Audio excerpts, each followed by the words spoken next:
সকলোকে বহাগ বিহুৰ বহুত বহুত শুভেচ্ছা জনাইছো। উপস্থিত ৰাইজ, আই মাতৃসকল আৰু যুৱক যুৱতী, বন্ধু বান্ধৱীসকল, যোৰহাটৰ উন্নয়ন আৰু বিকাশৰ যাত্ৰাক আৰু অধিক শক্তিশালী কৰি আজি আমি যোৰহাট জিলাৰ বাবে 3টা প্ৰকল্প ৰাইজৰ বাবে উৎসৰ্গা কৰিছো। প্ৰধানমন্ত্ৰী নৰেন্দ্ৰ মোদী ডাঙৰীয়াৰ নেতৃত্বত আৰু ভাৰতীয় জনতা পাৰ্টিৰ চৰকাৰখনৰ প্ৰয়াস আৰু প্ৰচেষ্টাত আজি অসমৰ চুকে কোণে বিকাশৰ এক নতুন আন্দোলন আৰম্ভ হৈছে। এই আন্দোলনৰ লগত সংগতি ৰাখি যোৰহাট জিলাৰ সামগ্ৰিক উন্নয়নৰ বাবে আমি লোৱা প্ৰচেষ্টাৰ অংশ হিচাপে আজি আমি চিনামাৰা চাহ বাগিচাত ক'বলৈ গ'লে অত্যন্ত ষ্টেট অফ আৰ্ট আৰু সুন্দৰ টেকনলজি আৰু প্ৰদৰ্শনৰ মাজেৰে 20 কোটি টকা ব্যয় কৰি এটা সন্মিলন কক্ষ অলপ আগতে উদ্বোধন কৰিছো। 120খন আসনযুক্ত এই সম্বলিত সভা কক্ষটোৱে আমাৰ যোৰহাট জিলা প্ৰশাসন আৰু যোৰহাটৰ ৰাইজক যিকোনো সভা অনুষ্ঠিত কৰাত সুবিধা প্ৰদান কৰিব। এই সন্মিলন কক্ষটোতে 300 লোকে একেলগে বহি বিভিন্ন প্ৰশিক্ষণ লোৱাৰো সুবিধা কৰি দিয়া হৈছে। 7টাকৈ সুন্দৰ, এক প্ৰকাৰ ক'ব গ'লে ৰাতি থাকিব পৰা কোঠাই আমাৰ এই সন্মিলন কেন্দ্ৰটোক এটা পৰ্যটকৰ বাবেও আকৰ্ষণীয় কেন্দ্ৰ কৰি গঢ়ি তুলিব। আপোনালোক সকলোৱে জানে যে চিনামাৰাতে আমি যোৰহাট জিলাৰ আয়ুক্তৰ নতুন কাৰ্যালয়ো নিৰ্মাণ কৰি আছো। প্ৰায় 50% কাম সম্পূৰ্ণ হৈছে। 2026 চনৰ আৰম্ভণিতে আটকধুনীয়াকৈ যোৰহাট জিলা আয়ুক্তৰ কাৰ্যালয়ো নিৰ্মাণ হৈ উঠিব। আজি ৰাজ্যৰ পৰিবহণ বিভাগৰ বা পৰিবহণ দিশৰ ক্ষেত্ৰতো আজি আমি এটা নতুন পদক্ষেপ ল'বলৈ সক্ষম হৈছো। স্পেইনৰ পৰা অহা এটা বিদেশী বিনিয়োগৰ জৰিয়তে আজি আমি যোৰহাটত এটা স্বয়ংক্ৰিয় যান বাহন পৰীক্ষা কেন্দ্ৰ মুকলি কৰিছো। এপ্লাছ ITVৰ নামৰ স্পেইনিছ কোম্পানীটোৱে এটা অত্যন্ত আটকধুনীয়া যান বাহন পৰীক্ষা কেন্দ্ৰ ৰাজ্যিক পৰিবহণ নিগমৰ পাব্লিক প্ৰাইভেট পাৰ্টনাৰশ্বিপৰ জৰিয়তে স্থাপন কৰিছে। ইয়াৰ ফলত শিৱসাগৰ, গোলাঘাট, চৰাইদেউ এই 4খন জিলাৰ মটৰ গাড়ীসমূহ আমি যোৰহাটক সন্নিৱিষ্ট কৰি আমি ফিটনেছ পৰীক্ষা কৰিব পাৰিম আৰু কেইবাজনো আমাৰ নিবনুৱা যুৱক যুৱতীয়ে কৰ্মসংস্থাপনৰ পথো বিচাৰি পাব।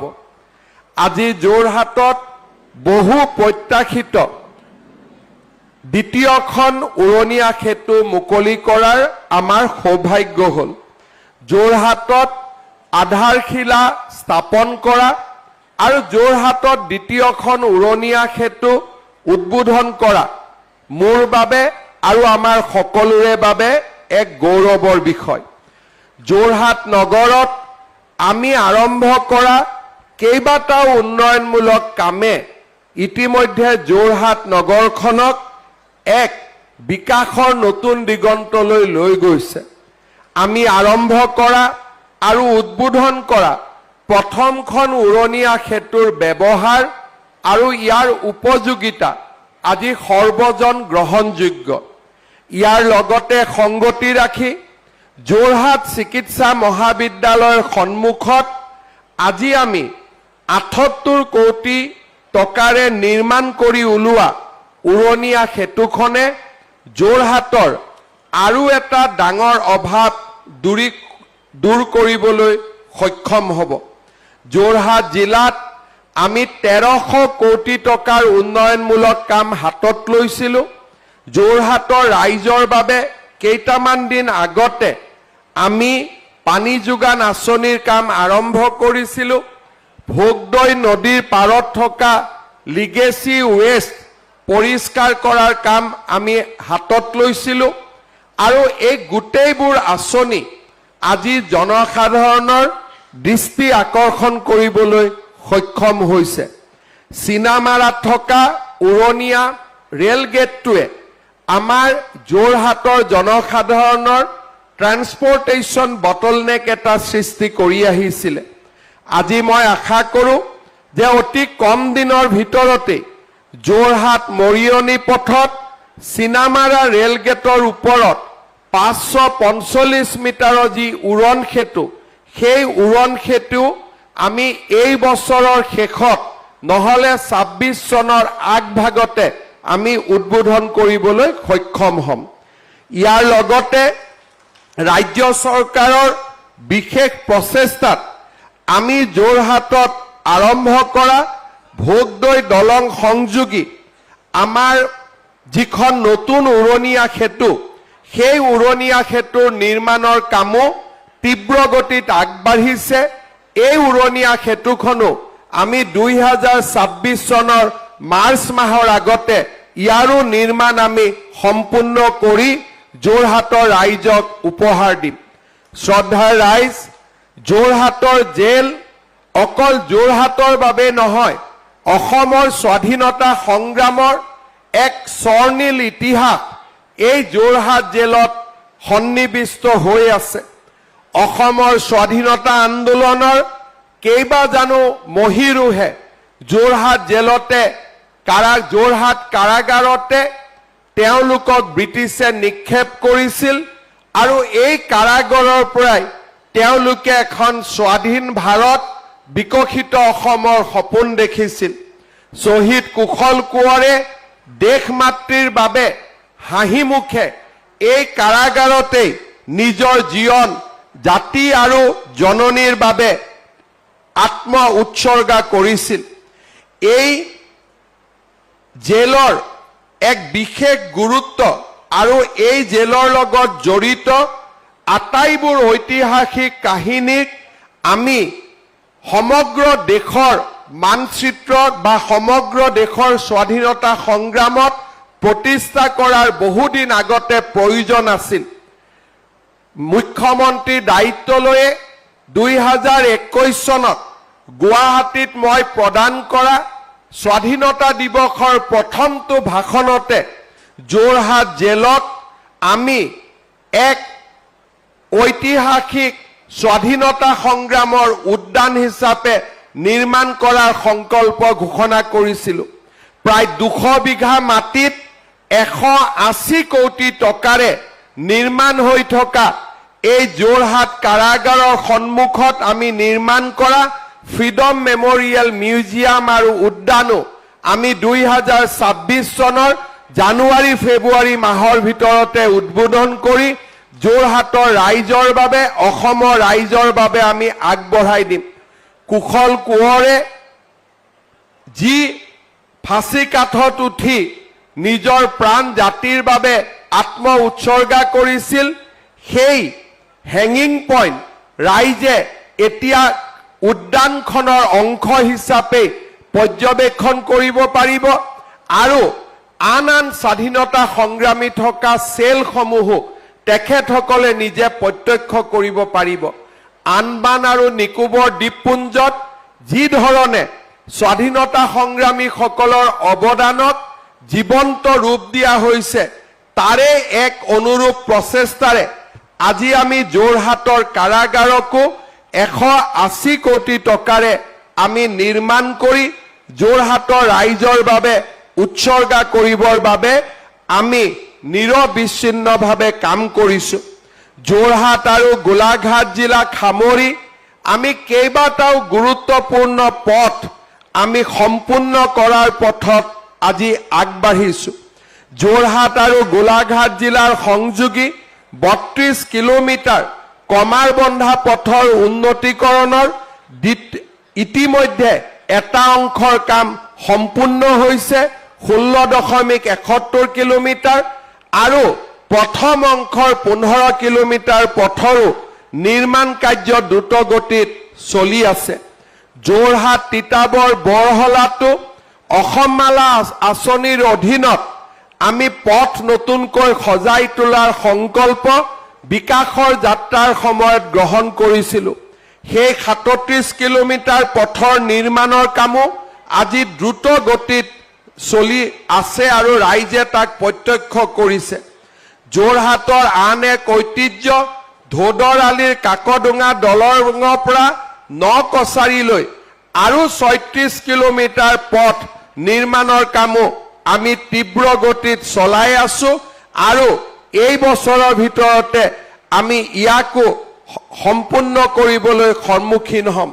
যোৰহাটৰ ঐতিহাসিক ক্লাব ৰোডকো আমি অনন্য ধৰণে সুন্দৰ ধৰণে নিৰ্মাণ কৰি আন এক নতুন কীৰ্তি যোৰহাটৰ বাবে আমি নিৰ্মাণ কৰাৰ বাবে আমি প্ৰচেষ্টা কৰি আহিছো। যোৰহাট জিলাৰ ভোগদৈ নদীৰ ওপৰৰ এজাবনী ঘাটত 67.52 মিটাৰ দৈৰ্ঘ্যৰ পকী দলঙৰ কামো আজি তীব্ৰ গতিত চলি আছে। বৰভেটি পথৰ পৰা আৰম্ভ কৰি যোৰহাট মৰিয়নি তিতাবৰ টিয়কৰ সৰু ডাঙৰ বহুকেইটা ৰাস্তা নিৰ্মাণ কৰি আজি আমি জিলাখনক এক নতুন দিগন্তলৈ লৈ গৈছো। লাচিত বৰফুকনৰ সুবিশাল প্ৰতিমূৰ্তি আৰু যোৰহাটৰ ঐতিহাসিক কাৰাগাৰৰ ৰূপান্তৰে যোৰহাটক ভাৰত আৰু ৰাজ্যৰ বিকাশৰ বুৰঞ্জীক এক নতুন ধৰণে স্থান ক্ষুদিত কৰিবলৈ সক্ষম হ'ব। শ্ৰদ্ধাৰ ৰাইজ, আজি আমাৰ ৰাজ্যখনত চাৰিওফালে এক উন্নয়নৰ যাত্ৰা আৰম্ভ হৈছে। গুৱাহাটী মহানগৰীত যদি উৰণীয়া সেতু নিৰ্মাণ হৈছে, সমান্তৰালভাৱে যোৰহাট ডিব্ৰুগড় তেজপুৰ শিলচৰতো আজি উন্নয়নৰ যাত্ৰা আৰম্ভ হৈছে। বৰাক নদীৰ ওপৰত 6খন যদি দলঙৰ নিৰ্মাণৰ কাম হাতত লোৱা হৈছে, ব্ৰহ্মপুত্ৰ নদীৰ ওপৰতো প্ৰত্যেকখন জিলাক সংযোগ কৰি উত্তৰ আৰু দক্ষিণৰ মাজত সংযোগ স্থাপন কৰিবলৈ আমি প্ৰচেষ্টা হাতত লৈছো। নুমলীগড় আৰু গহপুৰৰ মাজত টানেল, কাজিৰঙাৰ ওপৰত 32 কিলোমিটাৰৰ উৰণীয়া সেতু আৰু প্ৰত্যেকখন জিলাত বিশ্ববিদ্যালয় স্থাপন কৰাৰ দৰে মহতো মহিয়ান প্ৰচেষ্টাই আজি আমাৰ ৰাজ্যখনক দেশৰ ভিতৰতে এখন সৰ্বোচ্চ আৰু উচ্চ শিখৰৰ ৰাজ্যলৈ ৰূপান্তৰ কৰিছে। বিশ্ববিদ্যালয় নিৰ্মাণৰ প্ৰচেষ্টা লৈছিলোঁ। এপ্ৰিল মাহৰ ভিতৰতে যোৰহাট জেবি কলেজৰ বিশ্ববিদ্যালয় নহয়, নতুন উপাচাৰ্যয়ো কামত যোগদান কৰি যোৰহাটৰ জেবি মহাবিদ্যালয়ক বিশ্ববিদ্যালয় পৰ্যায়লৈ আগুৱাই লৈ যাব। যোৰহাট মহিলা বিশ্ববিদ্যালয়ক শক্তিশালী ৰূপত আন্তঃগাঁথনি নিৰ্মাণ আৰু ৰাজ্যৰ চাৰিওফালে উচ্চ আৰু উচ্চতৰ মাধ্যমিক বিদ্যালয়সমূহক 8 কোটি টকাকৈ আগবঢ়াই ডন বস্কো সেণ্ট মেৰিজৰ সমকক্ষলৈ লৈ যোৱাৰ প্ৰয়াসে আজি আমাৰ ৰাজ্যৰ জনসাধাৰণৰ দৃষ্টি আকৰ্ষণ কৰিবলৈ সক্ষম হৈছে। এক আন্দোলন বিবৰ্জিত পৰিৱেশত আৰু কৰ্ম সংস্কৃতিৰ এক নতুন ধাৰা সৃষ্টি কৰি আজি অসমে বহুদিনৰ মূৰত নিজৰ ভৰিত নিজে থিয় দি আগবাঢ়ি যাবলৈ প্ৰচেষ্টা কৰিছে। এডভান্টেজ অসমৰ দৰে শীৰ্ষ বিনিয়োগ সন্মিলনলৈ ভাৰতবৰ্ষ আৰু বিশ্বৰ বৰেণ্য উদ্যোগপতিসকল আগবাঢ়ি আহিছে আৰু অসমত 5,35,000 কোটি টকা বিনিয়োগৰ প্ৰতিশ্ৰুতি দিছে। জাগিৰোডত ছেমিকণ্ডাক্টৰ, কোকৰাঝাৰত থাৰ্মেল পাৱাৰ প্ৰজেক্ট আৰু নামৰূপত সাৰ কাৰখানাকে ধৰি লাহে লাহে আমাৰ ৰাজ্যখনক আমি মেনুফেকচাৰিং হাবলৈ ৰূপান্তৰ কৰাৰ বাবে প্ৰচেষ্টা কৰিছো। আজি বিকাশৰ এক কৰ্মযজ্ঞ আমাৰ ৰাজ্যৰ চাৰিওফালে প্ৰতিটো অঞ্চলতে আজি ৰাইজে প্ৰত্যক্ষ কৰিব পৰা হৈছে। গুৱাহাটী, যোৰহাট, ডিব্ৰুগড়তে নহয়, কামপুৰৰ দৰে সৰু সৰু চহৰবিলাকতো আজি আমি নদীৰ ওপৰত দলং নিৰ্মাণ কৰিছোঁ, ৰেল লাইনৰ ওপৰত আমি উৰণীয়া সেতু নিৰ্মাণ কৰিছোঁ। আজি অসমৰ চাৰিওফালে উন্নয়নৰ সুবাস আমি বিয়পাই দিবলৈ সক্ষম হৈছোঁ। আৰু এই প্ৰচেষ্টাৰ লগে লগে আমাৰ ৰাজ্যখনৰ জনগণৰ, বিশেষকৈ মধ্যবিত্ত আৰু দৰিদ্ৰ লোকসকলৰ সন্মুখতো আমি তেওঁলোকৰ সাৰথি হিচাপে থিয় দিছোঁ। নিকা আৰু স্বচ্ছ নিযুক্তিৰ মাজেৰে আজি আমাৰ ৰাজ্যখনৰ যুৱ প্ৰজন্মৰ মাজত আমি এক আশাৰ সঞ্চাৰ কৰিছোঁ।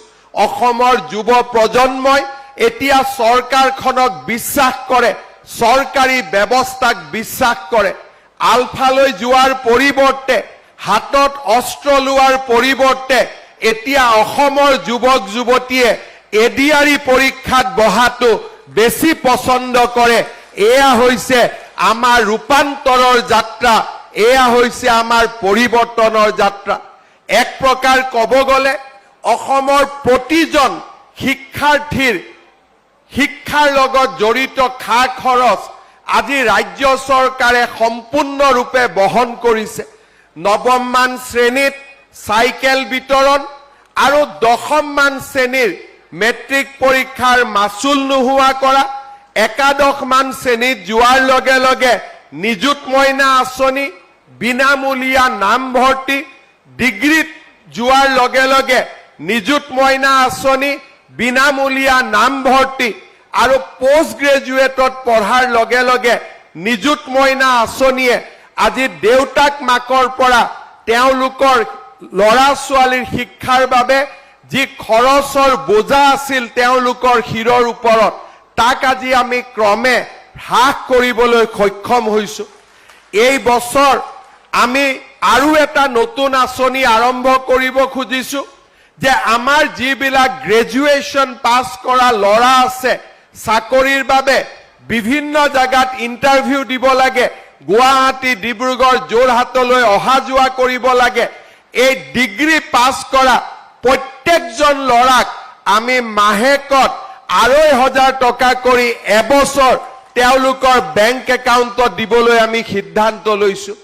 মেট্ৰিক পৰীক্ষাৰ বাবে ছাত্ৰ ছাত্ৰীসকলে নিজক যাতে প্ৰস্তুত কৰিব পাৰে, প্ৰয়োজন হ'লে ঘৰৰ কাষৰ উচ্চ শিক্ষিত ল'ৰা এজনৰ পৰা টিউচনো ল'ব পাৰে, সেইবাবে আমি আৰু এটা আঁচনি নতুনকৈ আনিবলৈ সিদ্ধান্ত লৈছোঁ।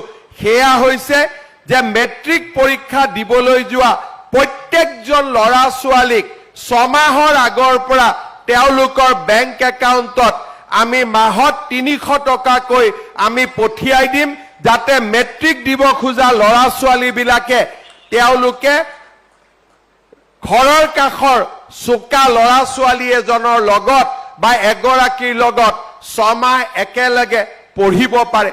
আজি আমি ৰাজ্যখনৰ দৰিদ্ৰ আৰু মধ্যবিত্ত জনতাৰ লগত থিয় হৈছোঁ। অৰুণোদয় আঁচনিৰ জৰিয়তে আমি ৰাজ্যখনৰ জনজীৱনত নাৰীৰ সবলীকৰণৰ এক উজ্জ্বল দৃষ্টান্ত ৰাখিবলৈ সক্ষম হৈছোঁ। আগৰ চৰকাৰবিলাকৰ দিনত যেতিয়া ধুতি, কম্বল, লুঙি, সূতা কিনা হৈছিল, তাৰে অৰ্ধেক টকা অসমৰ বাহিৰৰ কোম্পানীবিলাকলৈকে যাবলগীয়া হৈছিল, কাৰণ ধুতিৰ উৎপাদনো অসমত নহৈছিল, লুঙিৰ উৎপাদনো অসমত নহৈছিল, সূতাৰ উৎপাদনো অসমত নহৈছিল, কম্বলৰ উৎপাদনো অসমত নহৈছিল।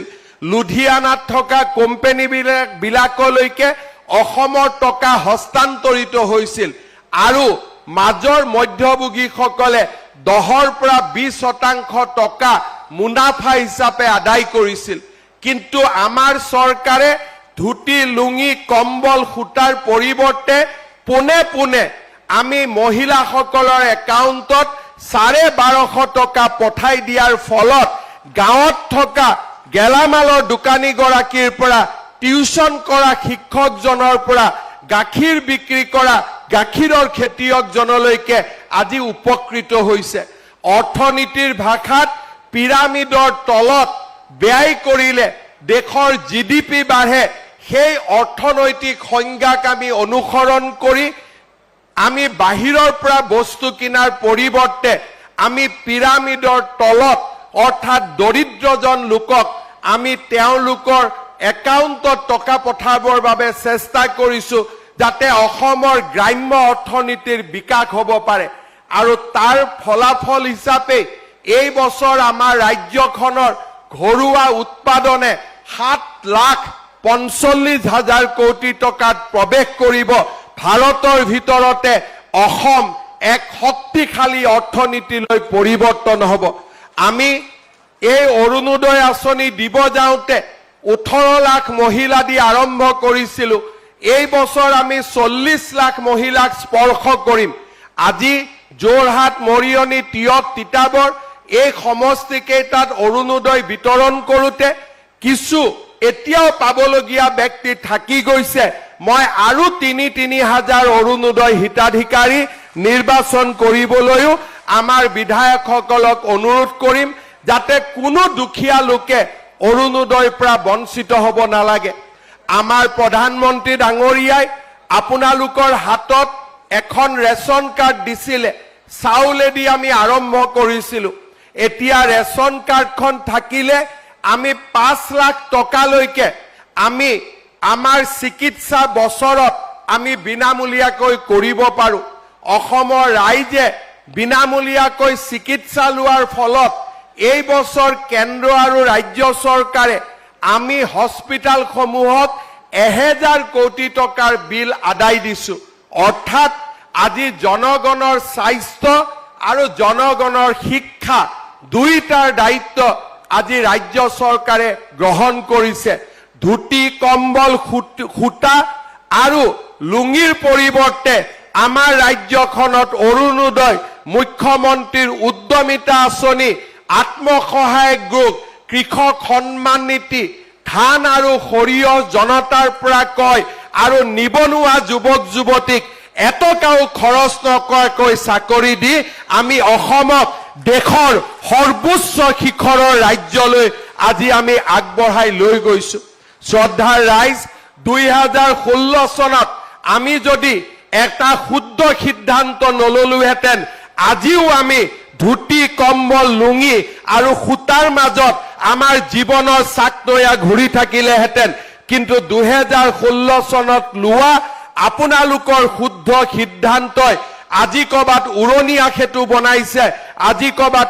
মেডিকেল কলেজৰ নিৰ্মাণ কৰিছে আজি অৰুণোদয়ৰ জৰিয়তে 40 লাখ পৰিয়াল উপকৃত হৈছে টকা পইচা নিদিয়াকৈ 1.5 লাখতকৈও ল'ৰা ছোৱালীয়ে আজি চৰকাৰী চাকৰিৰ মুখ দেখিবলৈ সক্ষম হৈছে এই পৰম্পৰাকে আগুৱাই লৈ গৈ এই বছৰৰ পৰাই আমি ৰেচন কাৰ্ডত চাউলৰ লগতে বজাৰতকৈ 30 টকা কম দামত দালি আৰু চেনি আৰু নিমখো দৰিদ্ৰ আৰু মধ্যবিত্ত ৰাইজক আমি যোগান ধৰিবলৈ সিদ্ধান্ত লৈছোঁ তাৰ মানে আজি হাতত ৰেচন কাৰ্ড এখন থাকিলে আমি চাউল পাম আয়ুষ্মান ভাৰত আয়ুষ্মান অসম পাম আৰু বজাৰতকৈ আমি সকলোৱে 30 টকা দামত দালি আৰু চেনি কমকৈ পাম 20 টকা 10 টকা কমত আমি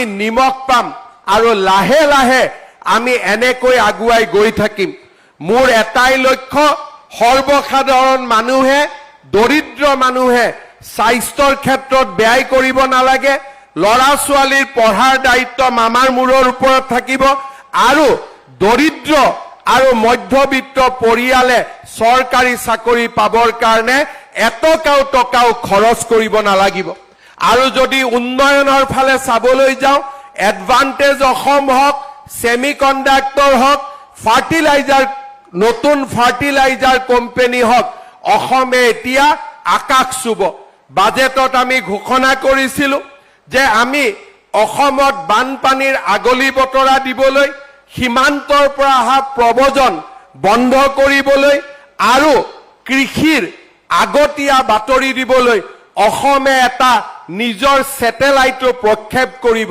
আপোনালোকক জনাবলৈ পাই ভাল পাইছো যোৱাকালি ইছৰোৰ প্ৰতিনিধি দল গুৱাহাটীত আহিছিল ইছৰোৰ চেয়াৰমেন গুৱাহাটীলৈ আহিছিল আৰু তেওঁলোকে আমাক ৰাজ্য চৰকাৰক এই দিশত সহায় সহযোগিতা কৰাৰো প্ৰতিশ্ৰুতি দিছে অৰ্থাৎ অসমে আকাশ চুব আৰু সেই সংকল্পৰে আজি আমাৰ জাতি ধাৱমান হৈছে আৰু সেই সংকল্প আমি সিদ্ধিলৈ ৰূপান্তৰ কৰিম আজি অসমৰ চাৰিওফালে আন্দোলন বিবৰ্জিত পৰিৱেশ লৰা ছোৱালীৰ মাজত উৎসাহ আৰু উদ্দীপনা আৰু চাৰিওফালে উন্নয়নৰ বাতৰি স্বাধীনতাৰ ৭৫ বছৰ পিছত প্ৰথমবাৰৰ বাবে অসমে এক অনুকূল পৰিৱেশ পাইছে এই অনুকূল পৰিৱেশক সন্মুখত ৰাখি আমি আমাৰ ৰাজ্যখনক আগুৱাই লৈ যোৱাৰ সংকল্প আমি সকলোৱে গ্ৰহণ কৰিব লাগিব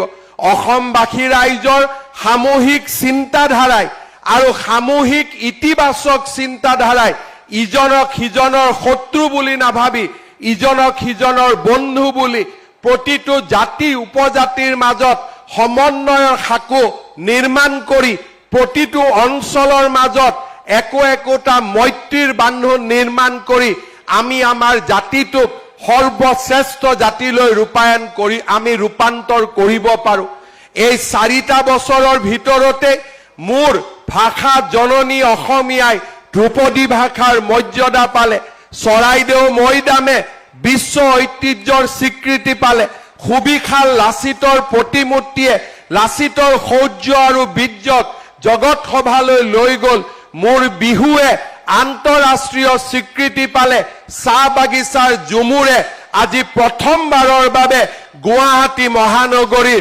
প্ৰতিজন মানুহৰ হৃদয়ত প্ৰৱেশ কৰিবলৈ সক্ষম হ'ল এই অসমৰ অশ্বমেধৰ ঘোঁৰা অসমৰ অৰুণোদয় যাত্ৰা অসমৰ অনিৰুদ্ধ যাত্ৰা আজি কোনেও ধৰি ৰাখিব নোৱাৰে আকাশত মেঘ আহে কিন্তু মেঘে যেনেকে সূৰ্যৰ পোহৰ ঢাকি ৰাখিব সদায় নোৱাৰে মই বিশ্বাস কৰো ৰাতি আহিব কিন্তু ৰাতিৰ পিছতো সূৰ্য আমাৰ ৰাতিপুৱা আমাৰ পুৱাৰ পোহৰ আমাৰ আৰু সেই ধৰণে আমি আমাৰ জাতিটোক আগুৱাই লৈ যাম যোৰহাটৰ ৰাইজক পুনৰ এবাৰ প্ৰাপ্তিৰ এই মধুৰ ক্ষণত বহুত বহুত ধন্যবাদ আৰু অভিনন্দন জনাই মই মোৰ বক্তব্যৰ সামৰণি মাৰিছো জয় হিন্দ বন্দে মাতৰম